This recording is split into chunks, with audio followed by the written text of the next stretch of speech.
hugs, everyone, and welcome to Pass the Mic. I'm sitting here with my dear friend, Eric Bork. Yes. Say, what's up, Eric? What's up?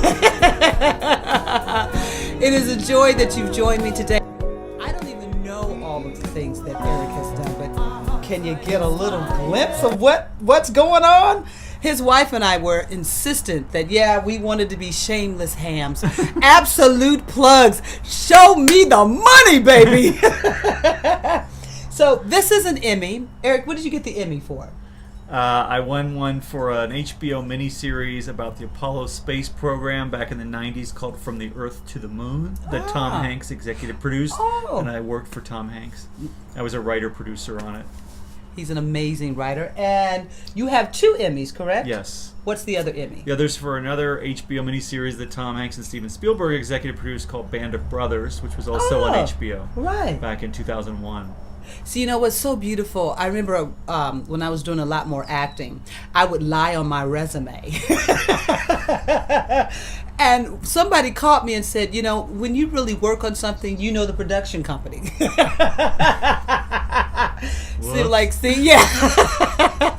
Produced by, I forgot all that little stuff. And we also have a Golden Globe. This thing is heavy.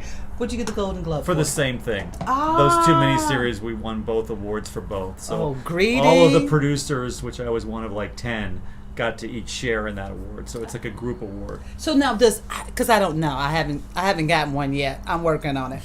Does everybody get an award? Or is it like only the producers? Oh. So I was like supervising producer with my title on Band of Brothers, and there were like, 6 or 7 of us.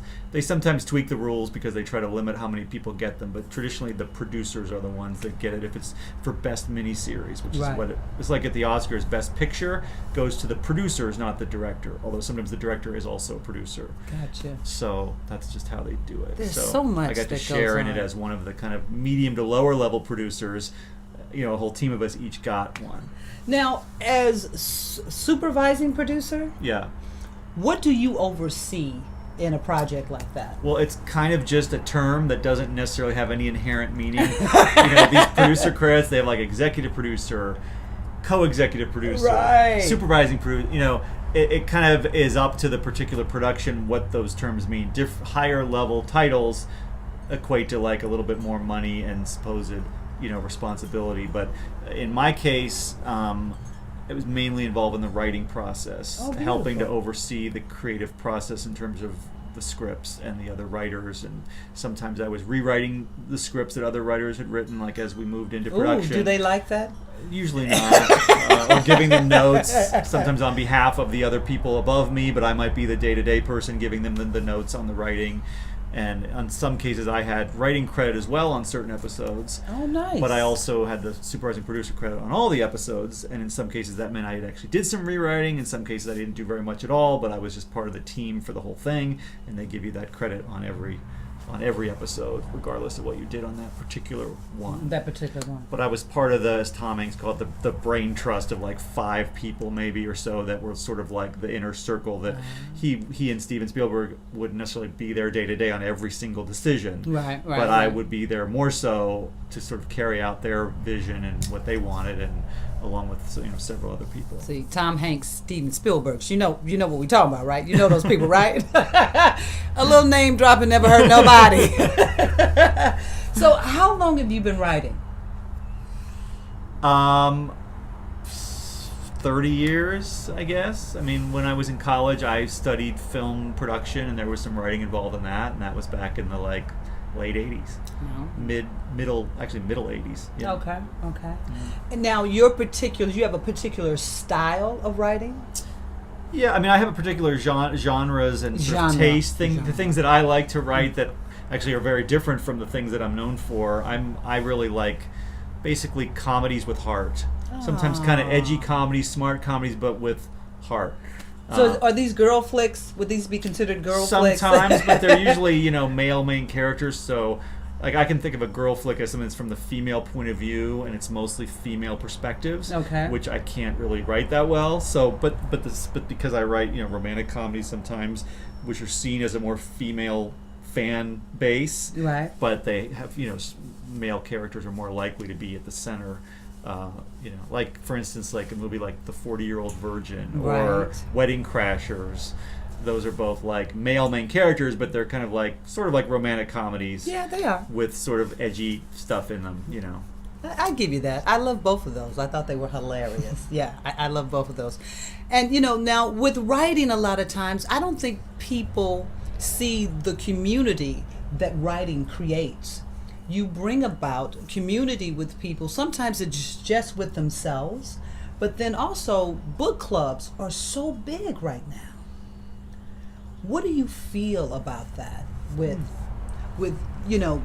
book clubs and people coming together, reading a particular thing, and then Well, having never written a book, I haven't experienced that exact thing. Although I am about to self-publish my first book, which is a book for screenwriters about screenwriting, nonfiction book about writing and story.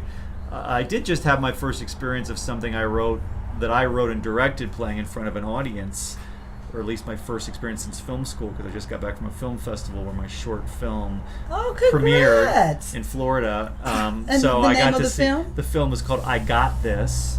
It's a 22-minute comedy that I directed in December of 2016 and just finished last July. Congratulations! Thank That's you. awesome. So that's where my Y'all mind give 'em goes. some love. As far as the community, I got to see strangers in a room seeing my film and laughing and seemingly being engaged with the characters in the story and Did you telling love me that. it? Yeah, it was great. Yeah, yeah. Yeah, and what did they tell you about the film? The characters were really lovable. They liked the happy ending. Yeah, we do love a happy But mostly ending. it was hearing the laughs throughout, which told me that they were engaged and buying into it and amused by the comedy of it. So that in a comedy you get that direct, you succeeded because you hear the laughter. In a drama, people are quiet. You don't really know if they're engaged or not. This is true. So that's kind of an advantage from the filmmaker wanting to feel that reaction of the community, as you said. Is that when it's a comedy and you're in the room, you know something right away. Or you don't. Or you don't. I did stand-up comedy for a few months. Oh. Yeah. And I'm a storyteller, so it was great, but I was in a hurry to get to stardom. I won't tell you how that worked out. So this is so fabulous. So you just got back from Florida. Yeah.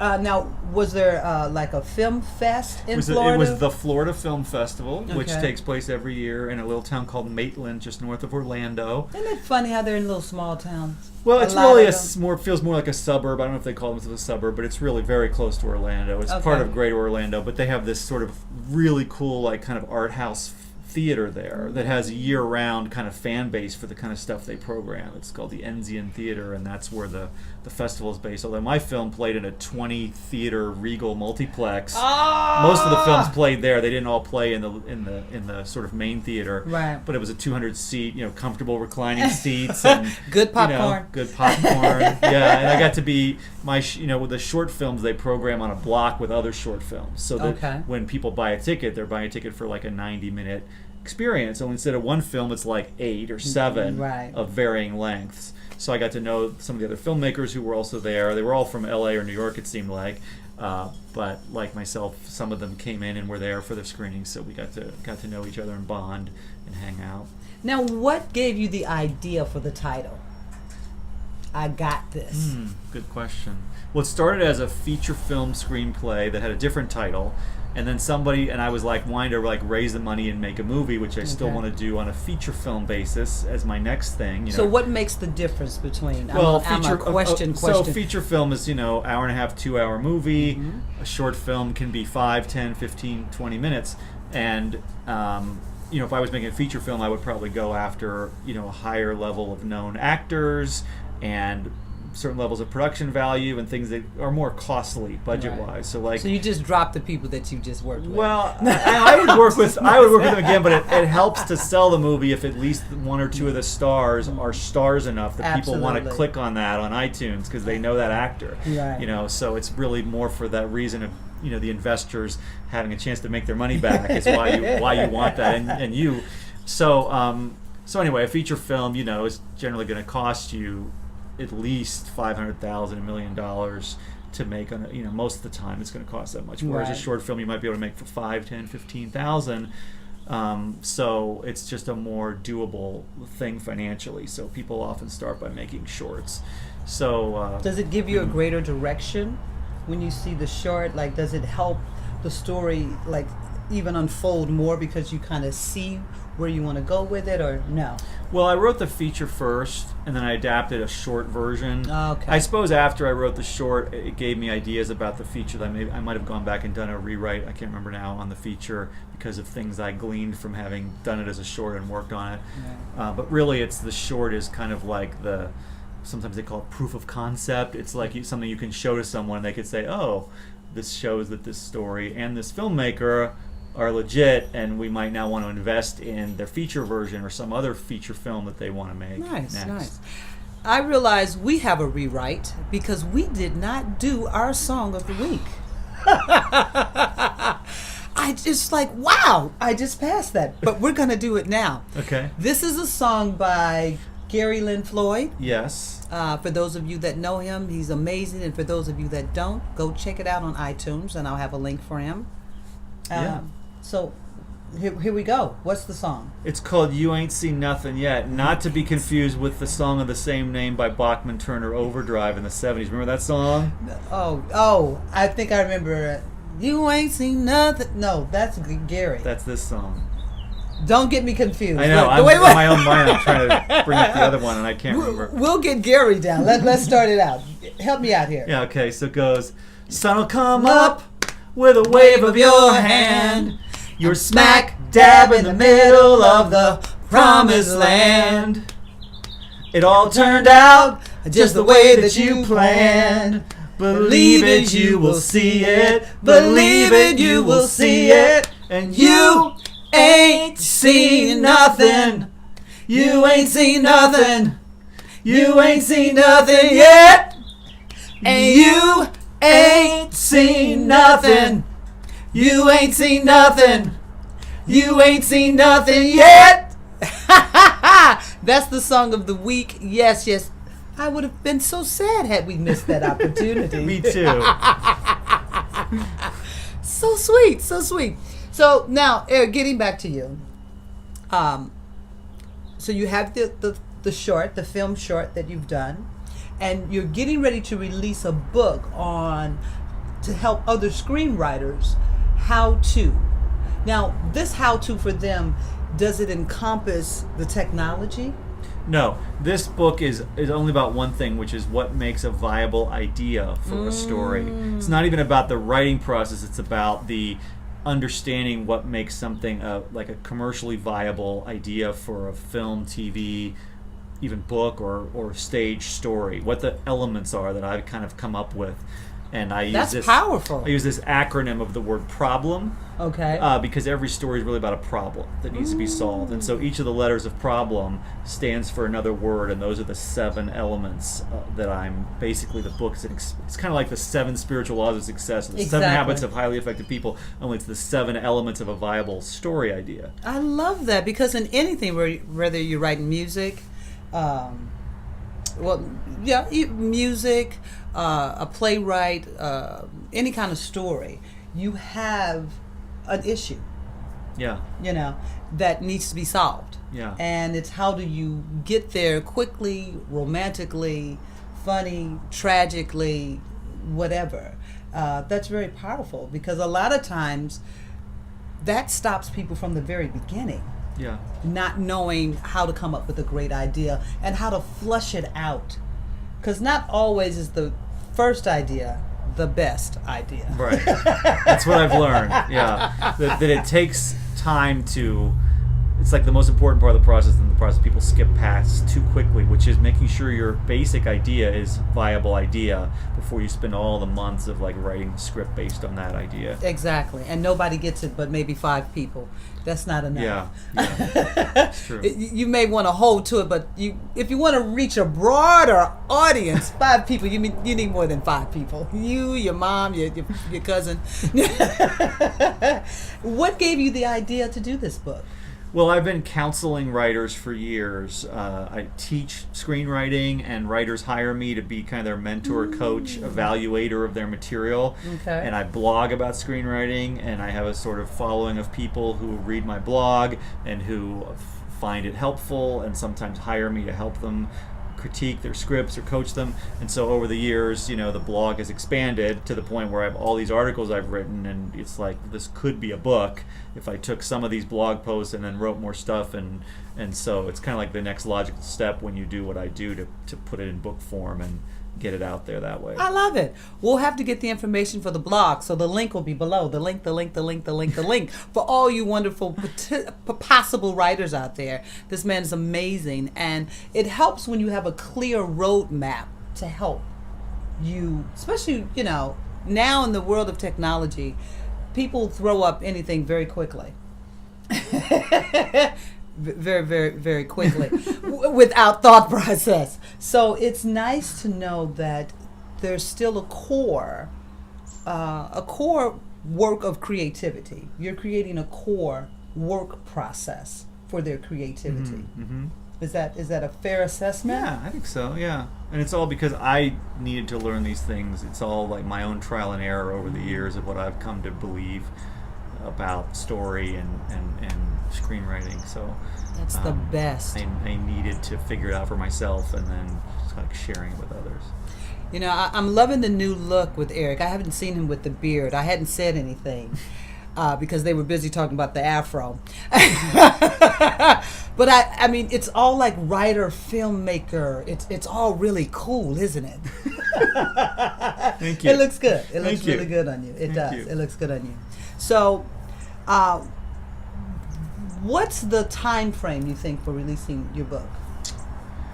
I think it should be out this year. I have an editor working right now. Nice. I'm looking to engage a cover designer very shortly. I found this great website for finding people that professionals, experienced freelance professionals at those things that can help you. Fiverr?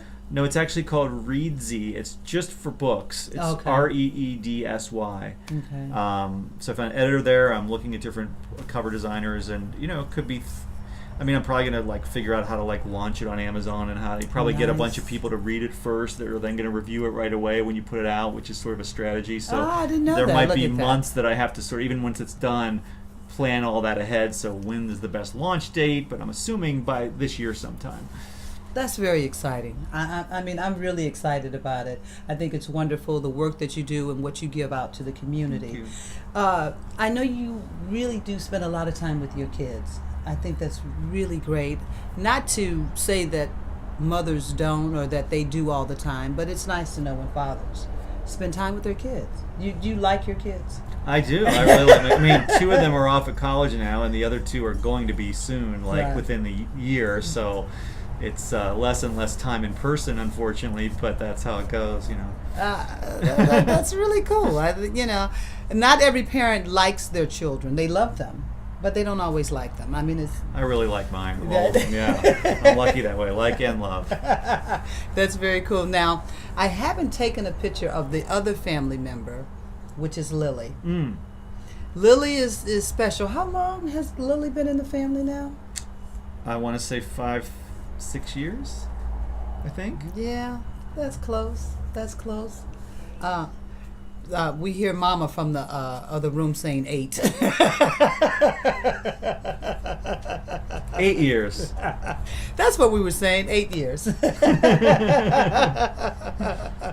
Oh, there she is. Yeah, right on cue. Now, do you find that animals help with the creative process?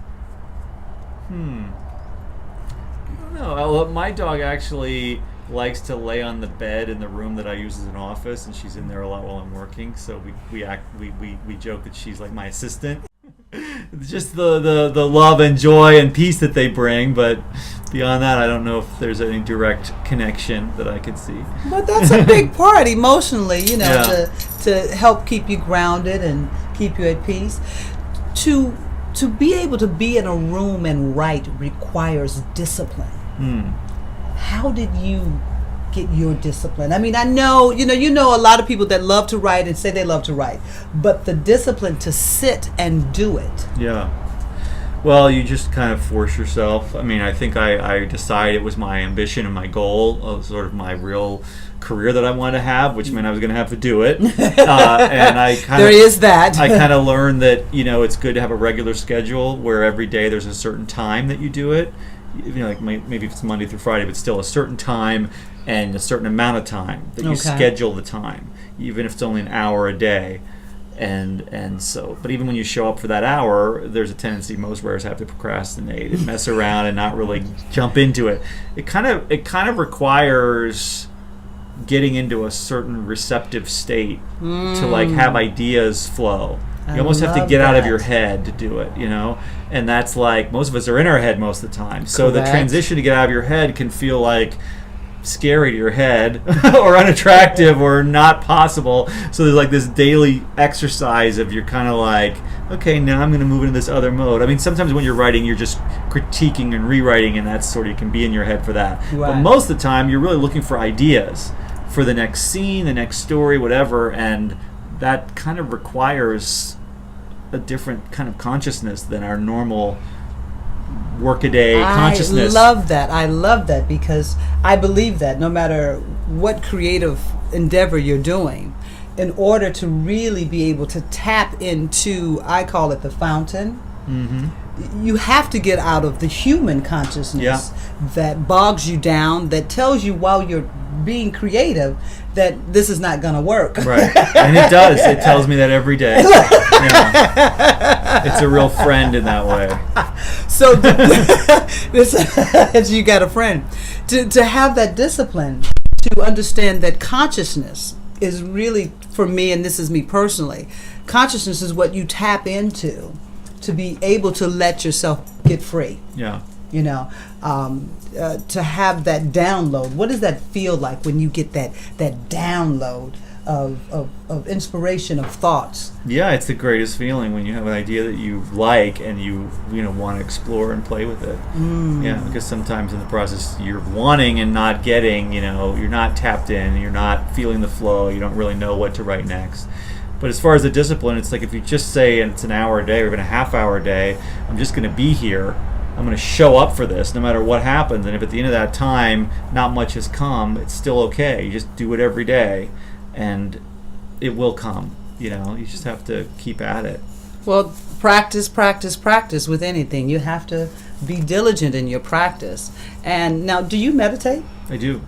See, meditation is a beautiful thing, and I'm sure that it has helped with your writing, with being able to be still with yourself. Yeah, I meditate in the morning right before my daily writing block, in fact. So that's sort of like the most important time of my day in terms of wanting to shift consciousness, So I do things I need to do to get there. The things you need to do to get there, I love that. Because, everybody sees the end result of a creative process or a creative story, a movie, a book, but the journey to create it, I think, is overlooked in the joy of that. Because every day you have to show up in a way to let yourself accept what can flow through and be there to be present with it. Sure. So it's always great to get to the end, but by the time you get to the end, are you like, I'm tired of this, I'm ready to move on to something else now? That can happen, yeah. Ready for a new one. Yeah. Ready for a new one. So for all the new writers out there, what would you tell them is one of the important things? Write things you would want to see or read that you think the world needs more of, or just you want more of. I love that. That what you want to give to the world.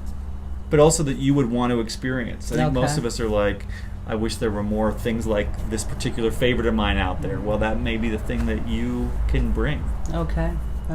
I love that. Now we're going to close out with our song. Okay. I'm going to let you start it. It goes, sun'll come up with a wave of your hand. Oh, you're smack dab in the middle of the promised land. It all turned out just the way that you planned. Believe it, you will see it. Believe it, you will see it. And you ain't seen nothing You ain't seen nothing. Hey, you ain't seen nothing yet. You ain't seen nothing. You ain't seen nothing. You ain't seen nothing yet. That's what Eric is telling y'all. You ain't seen nothing yet. Remember, your life is constantly unfolding, and each and every day is an opportunity for you to sit and be awakened and be aware of what's coming forth through you. I look forward to seeing the short film. I look forward to your book. Congratulations. Thank you, Gina. Congratulations. You too can have some of these. And the big medal is that knowing in your heart you're doing what you love and what you appreciate. And in that, you're giving back to the world. You're giving community. You're sharing the beauty that's all around us. So I want to thank you for joining me on Pass the Mic, because we are one. We hold a vision. We are creating our here and now. Just you and me. Just you and me. I'll see you next week on Pass